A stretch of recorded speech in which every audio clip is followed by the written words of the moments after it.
Милләтнең асыл ул кызлары дигәндә без бүген Салих Сайдашевны искә алырбыз. Бу атна татар дөньясы аның тууына 120 ел тулуыны билгеләп үтте. Без бүген туган телдә сөйләм формалаштыру өчен мөхитнең кирәклеген ассызыкладык. Сайдашевның музыкага кирип китүенә дә мөхит сәбәпче була. Гади ишче гаиләсендә туып, бик яшьли ятим калгач, ул апасы гаиләсендә Әхмәровларда тәрбияләнә. Аларга мәгърифәтле татар яшьләре сәнгать әһелләре еш килә торган була. Аның биеклеккә юлы каршылыклар аша бара. Музыка сәнгатенә яңалык кертергә тырышуын милләткә каршы бару дип тәбияләүчеләр була. Бүген ул классик һәм беренче композиторларыбызның берсе. Сайдашев язган музыка әсәрләренең кыйммәте, шәхсенең биеклеге турында Рания Абдрахманова.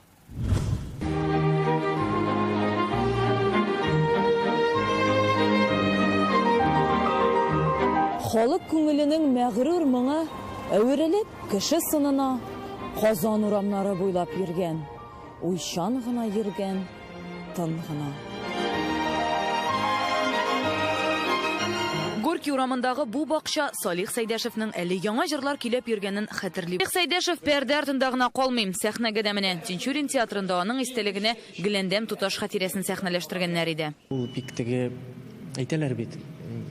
Не от мира всего. Һәрбер әйбердә көй күрәдри, көй, һәрбер җил исәме, яисә агачлар, яфракларын җилдә җилфер китергәндә, ул менә шул тавыштан көй чыгарамы соң, ишетәме соң, аны ноталарга күчерә беләдер.